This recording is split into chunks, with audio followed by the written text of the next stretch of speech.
வணக்கம். திருப்போரூர் வடக்கு ஒன்றிய மகளிர் அணி அமைப்பாளர் தாரா சுதாகர்.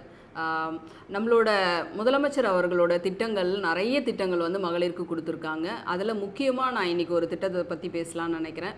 மகளிர் உரிமை தொகை. இந்த உரிமை தொகை வந்து பார்த்திங்கன்னா நிறைய பேருக்கு நிறைய விதத்தில் வந்து யூஸ்ஃபுல்லாக இருக்குது. ஒரு பாட்டிமா சொல்கிறாங்க, எனக்கு மந்த்லி வந்து மாதம் வந்து மாத்திரை வாங்குறதுக்கு கூட வந்து காசு இல்லாமல் இருந்தேன். ஆனால் இப்போது நம்மளோட முதலமைச்சர் ஐயா கொடுக்குற அந்த 1000 ரூபாய் வந்து பார்த்திங்கன்னா என்னால் யாருக்கிட்டேயும் நான் போய் கையேந்தாத அளவுக்கு இந்த 1000 ரூபாய் மாதமானால் என்னோடய அக்கௌண்ட்டில் வந்துடுது. நான் போய் எடுத்து எனக்கு தேவையான மாத்திரை மருந்து எல்லாத்தையுமே வாங்கிக்கிறேன். அதுக்கு நான் எப்போவுமே முதலமைச்சர் ஐயாவுக்கு வந்து நன்றி சொல்ல கடமைப்பட்டிருக்கிறேன் அப்படின்னு சொல்கிறாங்க. இந்த மாதிரி நிறைய திட்டங்களை வந்து நம்மளோட முதலமைச்சர் ஐயா வந்து கொடுத்துட்ருக்குறாங்க. அது மட்டும் இல்லாமல் இப்போது அந்த மகளிர் உரிமை தொகை வந்து நம்ம நிறைய பேர் வாங்கிட்டு இருக்கிறாங்க. அதில் ஒரு சிலர் வந்து விடுபட்டு போனவங்களுக்கு வந்து மறுபடியுமே நம்மளோட முதலமைச்சர் ஐயா அவர்கள் வந்து அவங்களுமே வந்து பதிவு பண்ணி அவங்களுக்குமே வந்து இந்த உரிமை தொகையை பெறலாம் அப்படின்னு ஒரு வாய்ப்புகள் மறுபடியும் கொடுத்துருக்காங்க.